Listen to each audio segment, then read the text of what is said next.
की परीक्षा में जितने भी वैकल्पिक विषय हैं, उन सभी वैकल्पिक विषयों में इससे छोटा पाठ्यक्रम किसी का नहीं होगा। पब्लिक एडमिनिस्ट्रेशन जो भी यूपीएससी में रखता है, उसको other state public service commission की परीक्षा में भी फायदा दिखाई देता है। उसको अतिरिक्त पढ़ने की कोई आवश्यकता नहीं, उसको कहीं अदर इंस्टीट्यूशन में या अदर बुक लेकर के या कोई अन्य चीज़ों की कोई आवश्यकता नहीं है। पब्लिक एडमिनिस्ट्रेशन का महत्व तो आप लोगों को जीएस में बहुत है, तो एक ऑप्शनल के रूप में ना देखा जाए, बल्कि इस ऑप्शनल का जीएस में महत्व देखते हैं, तो इसको अगर होलिस्टिक रूप में देखते हैं तो इस ऑप्शनल को रखने से आपको मिनिमम मैं बात करूं तो 500 अंक का एडिशनल फायदा है, जो छात्र चाहे तो उठा सकता है। यूपीएससी की 2013 की मुख्य परीक्षा पद्धति में बदलाव आया। उस बदलाव के बाद ऑप्शनल पेपर को एक कर दिया गया, एक ऑप्शनल पेपर रखा है जिसका पूर्णांक 500 अंक का है। फर्स्ट पेपर का पूर्णांक 250 अंक का है, सेकंड पेपर का पूर्णांक भी 250 अंक का है। तो पब्लिक एडमिनिस्ट्रेशन में भी दो पेपर हैं, एक पेपर फर्स्ट और दूसरा पेपर सेकंड। फर्स्ट पेपर में लोक प्रशासन का सिद्धांत एवं व्यवहार है, लोक प्रशासन का सिद्धांत, इसमें थ्योरी है, ठीक है, जिसके तहत आप लोगों को फर्स्ट पेपर में 12 यूनिट्स का सिलेबस है। सेकंड पेपर का नाम है इंडियन पब्लिक एडमिनिस्ट्रेशन या इंडियन एडमिनिस्ट्रेशन भी कहा जा सकता है, भारतीय प्रशासन भी कहा जा सकता है, इंडियन एडमिनिस्ट्रेशन। इस पेपर में 14 यूनिट है, 14 यूनिट कुल मिलाकर के आपके दोनों पेपर में 26 यूनिट का सिलेबस रखा गया है। मुझे लगता है कि इस यूपीएससी की परीक्षा में जितने भी वैकल्पिक विषय हैं, उन सभी वैकल्पिक विषयों में इससे छोटा पाठ्यक्रम किसी का नहीं होगा। सबसे छोटा पाठ्यक्रम पब्लिक एडमिनिस्ट्रेशन का है। मुझे लगता है इससे छोटा पाठ्यक्रम किसी भी सब्जेक्ट का नहीं होगा। 26 यूनिट का सिलेबस, उसमें भी कुछ टॉपिक फर्स्ट और सेकंड पेपर के कॉमन हैं, कुछ कॉमन टॉपिक भी हैं कि जब हम फर्स्ट पेपर का अध्ययन करेंगे तो सेकंड पेपर साथ ही साथ पढ़ेंगे। और कुछ ऐसे भी टॉपिक फर्स्ट पेपर के हैं, कुछ ऐसे भी टॉपिक आपको सेकंड पेपर में मिलेगा जिनका अध्ययन एक साथ जोड़ करके ही कर सकते हैं, अन्यथा प्रश्न को हम समझ ही नहीं पाएंगे तो जवाब देने की स्थिति में नहीं रहेंगे। जीएस के नजरिए से देखा जाए, थोड़ा सा आप लोगों को ध्यान देना है कि ये एक प्रोफेशनल एग्जामिनेशन है। यूपीएससी पीसीएस की परीक्षाएं एक व्यवसायिक परीक्षा है।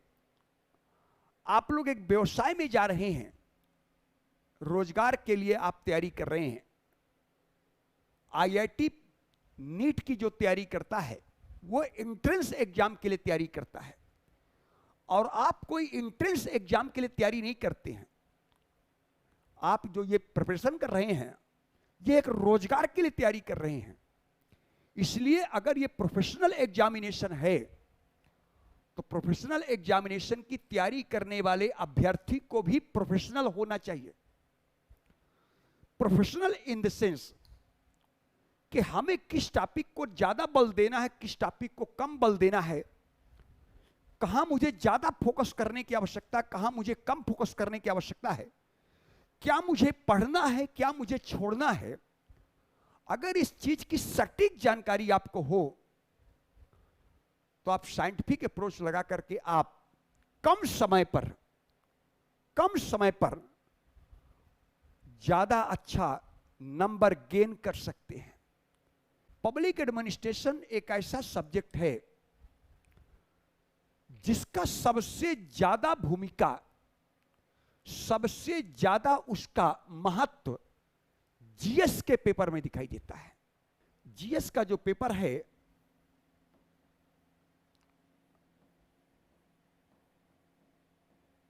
ये जीएस का पेपर में प्रीलिम्स भी है। प्रीलिम्स की थोड़ा पहले बात कर लिया जाए। जीएस में प्री है, जीएस प्री, और एक जीएस मेंस है। अगर आप जीएस प्रीलिम्स में देखें तो आप लोगों का पॉलिटी है, हिस्ट्री है, ज्योग्राफी है, इकोनॉमी है, जनरल साइंस है, इन्वायरमेंट एंड इकोलॉजी है और करंट है। इतने टॉपिक आपके जीएस प्रीलिम्स में है। जो इंडियन पॉलिटी है, उस इंडियन पॉलिटी के सिलेबस को अगर आप लोग देखे होंगे तो सिलेबस में पॉलिटी भी है, गवर्नेंस भी है, राइट्स इशू एंड पंचायती राज है। पॉलिटी, गवर्नेंस, राइट्स इशूज और पंचायती राज। आपसे सूचना के अधिकार से संबंधित प्रश्न भी पूछे जाते हैं, सिटीजन चार्टर से संबंधित प्रश्न भी पूछे जाते हैं। कंज्यूमर प्रोटेक्शन एक्ट 1986 के तहत कंज्यूमर को कई प्रकार के राइट्स दिए गए हैं, उससे संबंधित प्रश्न पूछे जाते हैं। पंचायती राज से संबंधित प्रश्न आप लोगों से पूछे जाते हैं। और पॉलिटी में जो सिलेबस है, उस सिलेबस में तो पब्लिक एडमिनिस्ट्रेशन के मैक्सिमम सिलेबस जुड़ा हुआ, सेकंड पेपर का मैक्सिमम सिलेबस जुड़ा हुआ है। मतलब फंडामेंटल राइट्स तक छोड़ दिया जाए तो उसके आगे राष्ट्रपति से लेकर जितना आप पढ़ते हैं, उस सारे सिलेबस पब्लिक एडमिनिस्ट्रेशन के सेकंड पेपर में हम लोग पढ़ते हैं। तो आपको प्रीलिम्स से भी फायदा है। और दूसरा जो सबसे कॉम्प्लिकेटेड है, सी सेट। सबसे कॉम्प्लिकेटेड आप लोगों का सी सेट है, जिसके कारण हमारा प्रीलिम्स का रिजल्ट रुक रहा है। उस सी सेट के पेपर में आप लोग अगर देखिएगा तो decision making, communication skill and interpersonal skill का सिलेबस जोड़ा गया है। Decision making, communication skill and interpersonal skill, ये सिलेबस आप लोगों का सी सेट में जोड़ा गया है। और आप लोगों को मुझे एडमिनिस्ट्रेटिव जब बिहेवियर पढ़ाएंगे, पब्लिक एडमिनिस्ट्रेशन का पाठ्यक्रम में एडमिनिस्ट्रेटिव बिहेवियर आप लोगों को पढ़ना है, प्रशासनिक व्यवहार, तो उसमें motivation, communication, leadership, decision making and morality, इतने टॉपिक हम लोग एडमिनिस्ट्रेटिव बिहेवियर में पढ़ते हैं। उसमें मुझे मोटिवेशन भी पढ़ना है। अब मोटिवेशन में मास्लो की भी थ्योरी पढ़ना, हार्जबर की भी थ्योरी पढ़ना है। और यूपीपीसीएस में कई बार मास्लो, हार्जबर से संबंधित प्रश्न सी सेट में पूछा गया है। कई बार यूपीपीसीएस पूछता है सी सेट में, मास्लो हार्जबर की थ्योरी से पूछता है, डगलस मैकग्रेगर की थ्योरी से पूछता है, रेसिन्स लिकर्ट की थ्योरी से पूछता है, क्रिस अग्रिस की थ्योरी से पूछता है, कल फरमा जॉन सी एडम्स की थ्योरी से पूछता है, इक्विटी सिद्धांत से। ये जो जितनी थ्योरी है, ये सारी थ्योरी पब्लिक एडमिनिस्ट्रेशन में मैं ऑलरेडी आप लोगों को पढ़ाता हूं एडमिनिस्ट्रेटिव बिहेवियर में। इसका मतलब कि आप लोगों को अलग से कोई कम्युनिकेशन स्किल और इंटरपर्सनल स्किल के क्लास लेने की आवश्यकता कहीं नहीं है। आप अपना मैथ रीजनिंग तैयार करिए, कहीं कोई समस्या नहीं। इस टॉपिक संबंधित मुद्दों पर कहीं कोई प्रॉब्लम नहीं आएगी। तो आप लोगों का प्रीलिम्स में भी इसका कंट्रीब्यूशन है, यदि आप उसको सही तरीके से यूटिलाइज कर लें तो। यदि आप इसको सही तरीके से यूटिलाइज करेंगे तो आप लोगों का इसका इंपॉर्टेंस प्रीलिम्स में भी दिखाई देता है। अगर मुख्य परीक्षा की बात करें तो मुख्य परीक्षा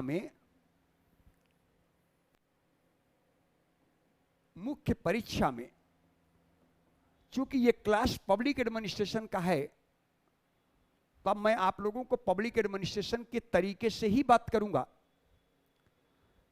कई लोग कहते हैं कि यूपीएससी के एग्जाम 3 स्टेजेज में है। गलत है। यूपीएससी का एग्जाम दो स्टेज में है, एक को प्रीलिम्स कहते हैं, दूसरे को मेंस कहते हैं। और मेंस एग्जाम के दो पार्ट हैं, एक को रिटन टेस्ट कहते हैं, दूसरे को इंटरव्यू कहते हैं।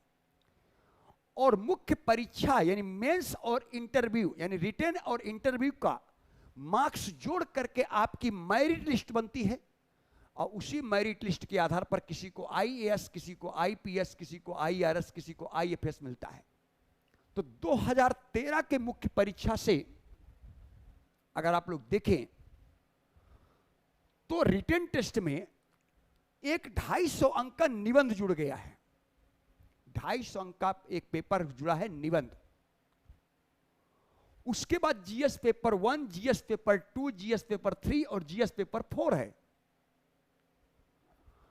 जीएस पेपर 1 में हिस्ट्री, ज्योग्राफी और सोसाइटी है।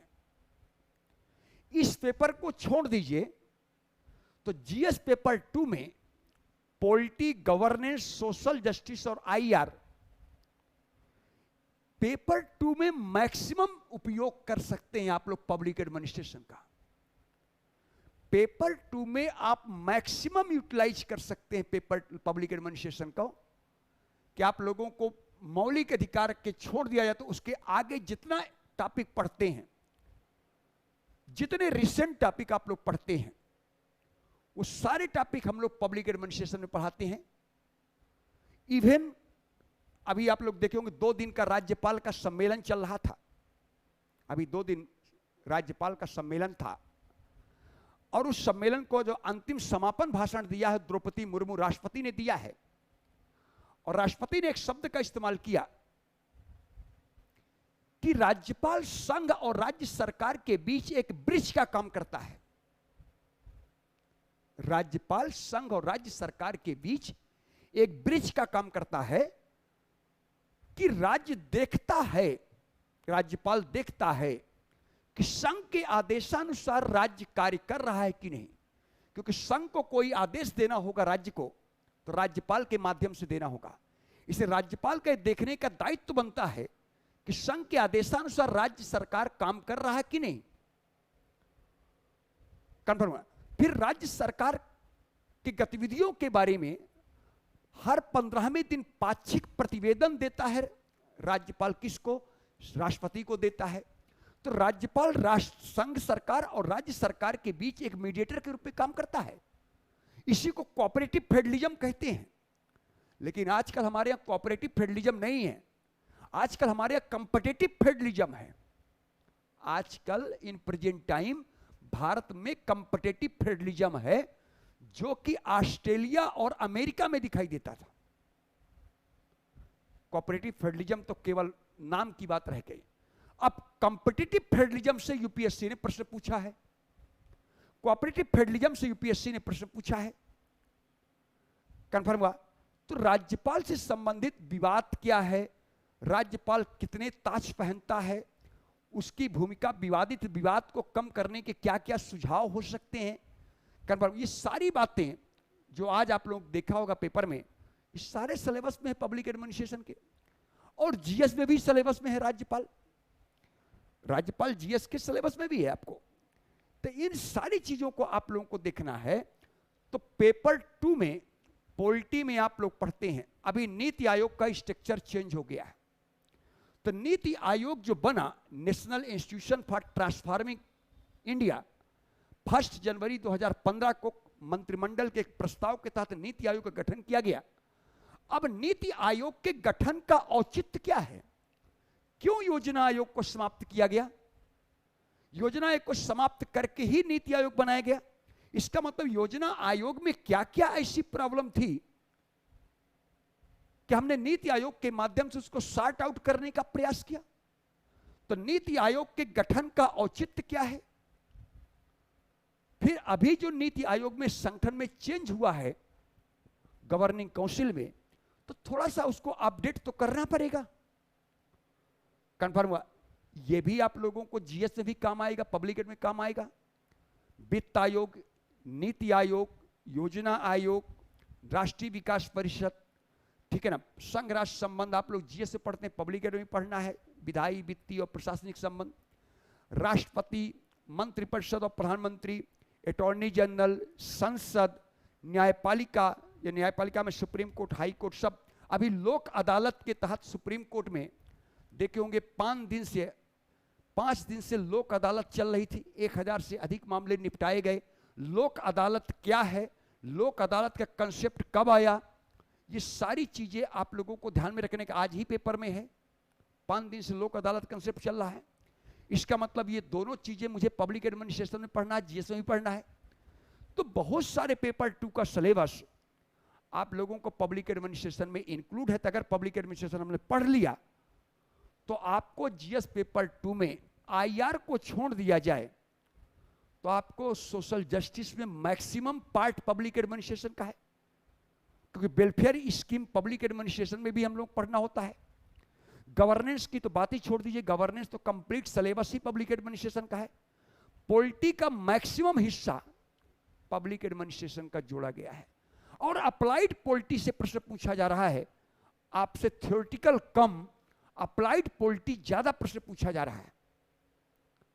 और अप्लाइड आपको समझ तभी होगी जब आपको पब्लिक एडमिनिस्ट्रेशन की समझ होगा। तो ये आपको पब्लिक एडमिनिस्ट्रेशन का फायदा मिलेगा पेपर 2 में। पेपर 3 की बात करें, जिसमें आप लोगों का साइंस एंड टेक्नोलॉजी है, इकोनॉमी है, इंटरनल सिक्योरिटी है, डिजास्टर मैनेजमेंट है और इसके साथ साथ एनवायरमेंटल इकोलॉजी है। डिजास्टर मैनेजमेंट सीधा आपके सिलेबस में है पब्लिक एडमिनिस्ट्रेशन के। सेकंड पेपर का यूनिट नंबर 14 में, लास्ट यूनिट में डिजास्टर मैनेजमेंट आपके सिलेबस में जोड़ा गया। ये हम लोग 2013 से पढ़ा रहे हैं डिजास्टर मैनेजमेंट, 2008 से पढ़ा रहे हैं डिजास्टर मैनेजमेंट। यूपीएससी के जीएस के सिलेबस में 2013 में जोड़ा गया। पब्लिक एडमिनिस्ट्रेशन में हम लोग 2008 के सिलेबस से पढ़ा रहे हैं। इंटरनल सिक्योरिटी जिसे आप लोग कहते हैं, उसको पब्लिक एडमिनिस्ट्रेशन की भाषा में कानून एवं व्यवस्था का प्रशासन कहा जाता है, जो कि सेकंड पेपर में जोड़ा गया है, कानून एवं व्यवस्था का प्रशासन। उसी में आजकल उत्तर प्रदेश में 7 जिलों को कमिश्नरी जिला बनाते, कमिश्नरी सिस्टम की शुरुआत की गई है। 7 जिलों में कमिश्नरी सिस्टम लागू किया गया है उत्तर प्रदेश में। आप लोग सभी जो लोग यूपी के होंगे, वेद है, आशीष है, ये विकास है और बहुत सारे लोग यूपी से ज्वाइन करते हैं, सब लोगों को पता 7 जिले में कमिश्नरी सिस्टम की शुरुआत की जा चुकी है। अभी कमिश्नरी सिस्टम क्या होता है, कमिश्नरी सिस्टम का पॉजिटिव इंपैक्ट क्या है, कमिश्नरी सिस्टम का नेगेटिव इंपैक्ट क्या है। जब कमिश्नरी सिस्टम यूपी के 7 जिलों में लागू हुआ तो इसका मतलब यूपी में जीएस में भी क्वेश्चन पूछा जाएगा। यूपी में जीएस में क्वेश्चन बनेगा, पक्का कंफर्म है। और आपके पॉलिटी के सिलेबस में कमिश्नरी सिस्टम नहीं है। पब्लिक एडमिनिस्ट्रेशन के सिलेबस में कमिश्नरी सिस्टम है। तो अगर आपको कमिश्नरी सिस्टम की समझ है, कंसेप्चुअल क्लियरिटी है, पक्ष में तर्क देने की स्थिति में हैं आप, तो अगर आपसे यूपीपीसीएस में क्वेश्चन पूछेगा तो कहां से आपको समस्या आएगी, समस्या क्यों आएगी आपको। इसका मतलब यह भी है, लॉ एंड ऑर्डर का जो कानून व्यवस्था का प्रशासन पड़ेगा वो इंटरनल सिक्योरिटी है।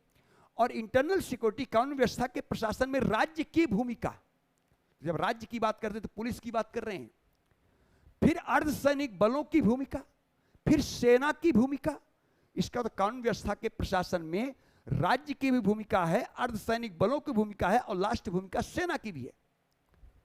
ये आपके सिलेबस में जीएस में है। इंटरनल सिक्योरिटी आपके सिलेबस में है।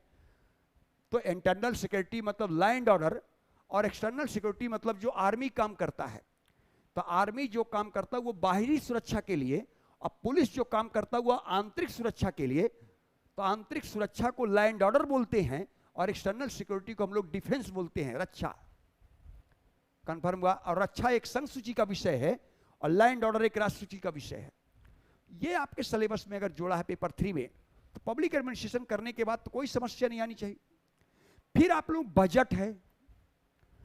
कल तक हमारे यहां बजट इकोनॉमी में जो था वो आंकड़े बेस था। आज आपके बजट आंकड़े बेस नहीं है। सरकारी बजट शब्द जीएस पेपर 3 में लिखा हुआ है। बजट कैसे बनता है, बजट को स्वीकृति कौन प्रदान करता है, बजट का क्रियान्वयन कैसे होता है, फिर बजट की ऑडिट सीएजी करता है, ऑडिट की पुष्टि पीएससी करता है।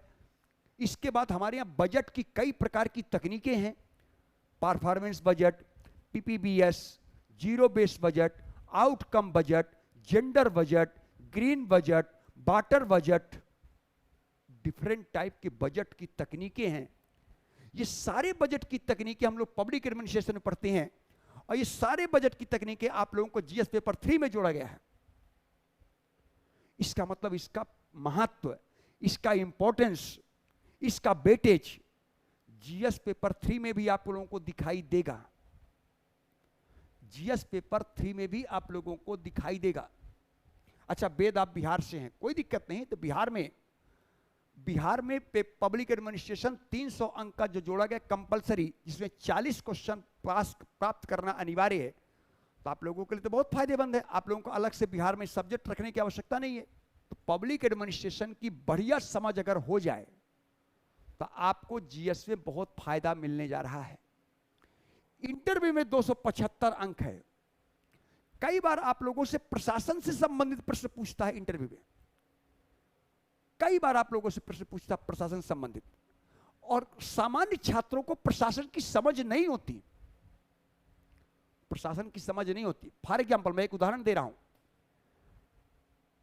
एक मेरा दोस्त है, पीसीएस में सिलेक्शन हुआ है उसका। वो पहले यूपीएससी का इंटरव्यू दिया, और उस यूपीएससी के इंटरव्यू में अरुणति घोष का बोर्ड, तब पुराना इंटरव्यू है जब हम लोग दिया कर, तब की बात है। उसने फर्स्ट चॉइस जो अपना रखा था वो इंडियन रेवेन्यू सर्विस रखा था। सभी लोग आईएएस रखते हैं, कोई आईएफएस रखता है, कोई आईपीएस रखता है, वो रेवेन्यू सर्विस रख दिया, भारतीय राजस्व सेवा। और आप लोग जानते हैं कि चाहे भारतीय राजस्व सेवा में चाहे इनकम वाला हो, यानी डायरेक्ट टैक्स हो, चाहे इनडायरेक्ट, दोनों में जबरदस्त पैसा है। कमीशन ने पहला क्वेश्चन पूछा कि इसका मतलब कि आप भ्रष्ट होंगे, आप भ्रष्टाचार का रास्ता अपनाएंगे? उसने कहा नहीं नहीं, भ्रष्टाचार का रास्ता नहीं अपनाएंगे। बोला नहीं नहीं, आपके पहली चॉइस से आधार पर तो यही समझ में आता है कि आप भ्रष्टाचार का रास्ता अपनाओगे। उसने बोला नहीं, फिर से काफी दबाव बना के बोला कि मान लीजिए अगर ऊपर वाला अधिकारी आपसे पैसा मांगता है तो क्या करेंगे? बोला नहीं देंगे। नहीं, बोला मांगता है तो क्या करोगे? बोले नहीं देंगे। बोले दबाव बनाता तो क्या करोगे? बोले नहीं देंगे। फिर बोला कि बहुत ज्यादा जब प्रेशर दिया, मैंने बहुत अत्यधिक दबाव बनाएंगे तो क्या करेंगे? तो बोलता है कि मीडिया में बताएंगे और संसद में जाके संसद में बात कराएंगे। अब आप लोग ध्यान रखेंगे, आपके कोड ऑफ कंडक्ट में लिखा है कि व्यक्तिगत मामले मीडिया और संसद में नहीं जाते हैं। मीडिया में सार्वजनिक मामलों पर चर्चा होती है। आपके सार्वजनिक मामलों पर ही वक्तव्य मीडिया में दे सकते हैं, व्यक्तिगत वक्तव्य मीडिया में नहीं आ सकता। और व्यक्तिगत मुद्दों पर संसद में चर्चा नहीं होगी। संसद लोकतंत्र की मंदिर है, जनहित के मुद्दों पर चर्चा होगी, किसी व्यक्ति विशेष के मुद्दों पर चर्चा संसद में नहीं होती है। अब बताइए, इंटरव्यू उसका खत्म हो गया, अरुणति घोष ने उसको बाहर कर दिया, 40 नंबर देकर के 300 में बाहर कर दिया। कई बार आप लोगों से प्रशासन संबंधित प्रश्न पूछता है, तो ऐसे प्रश्नों का जवाब वही देगा जिसको पब्लिक एडमिनिस्ट्रेशन की समझ होगी।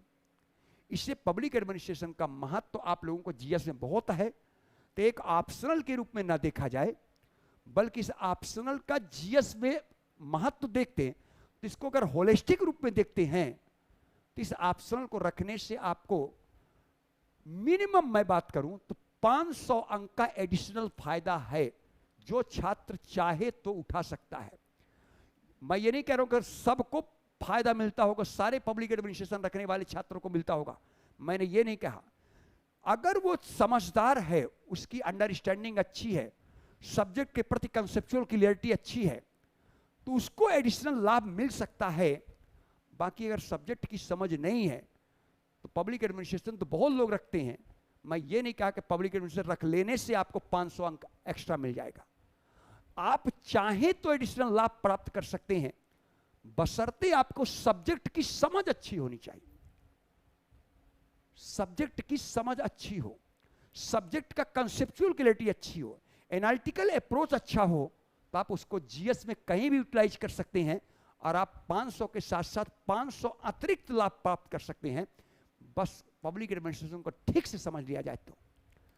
आई बात समझ में? जल्दी बोलो, कुछ बात समझ में आ रहा है? विकास, आशीष, वेद, सभी लोगों को कुछ बातें मेरी समझ में आई आज? पब्लिक एडमिनिस्ट्रेशन का जीएस में क्या महत्व है, एक ऑप्शनल के अतिरिक्त पब्लिक एडमिनिस्ट्रेशन का जीएस में क्या महत्व है, ये कुछ बातें आप लोगों को समझ में आया होगा। कुछ बातें ठीक ठाक समझ में आया कि नहीं आया? तो आज यहीं तक क्लास रखते हैं, क्योंकि आज क्या संडे है, कई जगह टेस्ट पेपर चल रहा है, इसलिए वो लोग क्लास नहीं ज्वाइन कर पाए हैं, ठीक है ना। तो कल मंडे है, ये क्लास आप लोगों का अभी तो 3-4 दिन डेमो ही क्लास चल रहा है। कल से मैं अपने सिलेबस पर आऊँगा, सिलेबस पर डिस्कशन करें। सिलेबस की बेसिक समझ होनी चाहिए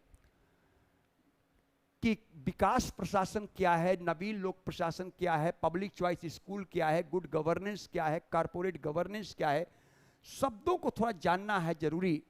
कला क्या है, विज्ञान क्या है, इन शब्दों से परिचित होना बहुत जरूरी है। तब हम लोग अपने सिलेबस पर आएंगे तो सिलेबस आप लोगों को ज़्यादा इंटरेस्टिंग लगेगा। सीधे सिलेबस पर आ जाएंगे तो थोड़ा सा मज़ा नहीं आएगा। इसलिए मैं चाहता हूं कि सब्जेक्ट की एक बेसिक समझ होनी चाहिए। वो बेसिक समझ कल से हम लोग क्लास शुरू करते हैं तो अच्छा रहेगा। तो आज का क्लास आप लोगों का यहीं तक है, ठीक है।